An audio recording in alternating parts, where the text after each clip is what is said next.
صحیح بخاری کی حدیث، وہ ایک شخص تھا گناہ کبیرہ کا مرتکبی سے سزا ہوتی تھی، بار بار سزا ہوتی تھی. صحابہ کرام نے اس کا حال دیکھ کر کے رکتا نہیں، ان پر لعنت بھیج دی کہ خدا لعنت کرے اس پر. اس کی خطائیں تھی، کچھ گناہ تھے، سزا پاتا تھا. میرے آقا نے اندر آواز سن لی کہ صحابہ اس پر لعنت بھیج رہے ہیں. بیٹھے باہر نکل آئے، فرمایا لا تلعنوا، اس پر لعنت نہ بھیجو، انہ یحب اللہ ورسولہ، وہ مجھ سے محبت کرتا ہے. اب محبت کا ہے کہ اللہ اور اس کے رسول سے، وہ تو نافرمانی پر سزا بھگت رہا ہے بار بار، اس کو کوڑے لگتے ہیں. پھر کوڑے کھانے کے باوجود آقا فرماتے ہیں کہ محبت کرتا ہے اللہ رسول. اللہ کی محبت تو سمجھ میں آ گئی کہ گناہ کر رہا ہے، کوڑے کھا رہا ہے، تو حضور سے محبت کیا ہے؟ یہ صحیح بخاری کی حدیث ہے.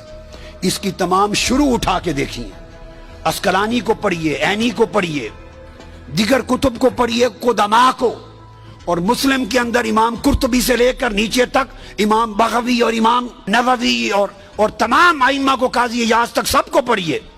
آپ کو پتا چلے گا وہ جو آقا نے اشارہ کیا کہ اللہ رسول سے محبت کرتا ہے، وہ محبت کیا تھی. عمل تو آپ کے سامنے آ گئے، عمل تو آپ کے کہ کوڑے لگ رہے ہیں، جسے دیکھ کر صحابہ نے اس پر لعنت بھیجی. حضور نے فرمایا نہیں، خبردار، لعنت نہ بھیجو، اس کے دل میں میری محبت ہے، اللہ رسول کی محبت. اب آؤ ذرا ٹریس کرتے ہیں وہ محبت کیا تھی. کتب حدیث کی شروع میں آیا ہے، اس کی تفصیل آئی ہے. موطا امام مالک کی شروع میں ہے، شروع ہے بخاری میں ہے، شروع ہے مسلم میں ہے. اٹھا کے دیکھیے اس کے احوال اسماء و رجال کی کتابوں میں. اس شخص کی محبت کا یہ تھا، صرف یہ کہ وہ حضور کی مجلس میں بیٹھا رہتا تھا، اور جب دن بھر دیکھتا تھا کہ حضور تھک گئے ہیں، ہر آنے والا اپنے دکھڑے سناتا ہے حضور کو، غم کی باتیں سناتا ہے، حضور سب کا بوجھ اٹھاتے ہیں، اور سارا دن صبح سے شام تک امت اور انسانوں کے دکھوں کے قصے سنتے اور حل فرماتے ہیں.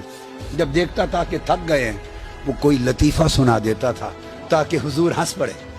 ہائے ہائے ہائے ہائے ہائے. لوگوں، اس کو عقد قلبی کہتے ہیں. اعمال میں کمزور تھا، مگر ایک دل کا عشق اور محبت تھا کہ بیٹھا رہتا تھا حضور کو ہنسانے کے لیے، کہ جب دیکھے چہرہ پاک پہ تھکاوٹ کے آثار آئے، کوئی لطیفہ سنا دیا اور سنا کے حضور کو ہنسا دیا، بس ہنس پڑے میرے آقا، تو وہ سمجھتا تھا کہ چلو بوجھ اتر گیا ہے. وہ اس کا عمل یہ تھا کہ رسول اور اللہ سے محبت کرتا ہے کہ وقفے وقفے سے حضور کو ہنساتا تھا. اور یہ ہنسانے کا کام سوائے قلبی محبت کے کوئی اور نہیں کرتا. اور دوسری تفصیل اس کے اعمال کی کتب، میں نے کل شروع سینکڑوں کتب کھنگالی اس حدیث کی شرح میں کہ میں تلاش تو کروں اس کی محبت کیا تھی. دوسری کل کتاب، کوئی کتاب نہیں چھوڑی میں نے. دوسرا سبب نکلا اس کی محبت کا، وہ بھی سن لیجئے. باہر جاتا تھا سفر پر کام کاج کے لیے، تو واپس آتے ہوئے آقا علیہ السلام کے لیے شہد اور پنیر لے آتا تھا.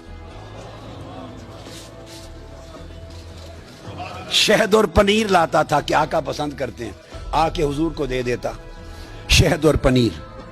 حضور کے ساتھ، اور پیسے اس کے پاس پلے کوئی نہیں ہوتے تھے، تھا کنگال. شہد اور پنیر ادھار لے آتا مگر آقا کو دے دیتا. یہ اس کی محبت تھی جس کو فرمایا انہ یحب اللہ ورسولہ. اور جب پچھلے جن سے خرید کے لاتا تھا شہد اور پنیر، جب وہ پیسے مانگنے کے لیے آتے تو اس شہد اور پنیر والے کو جس سے ادھار لاتا، اسے لے کے حضور کی بارگاہ میں لے کے آ جاتا. کہتا ہے یا رسول اللہ، یہ اب ادھار میں نے اٹھایا تھا شہد پنیر، یہ لینے آ گیا ہے.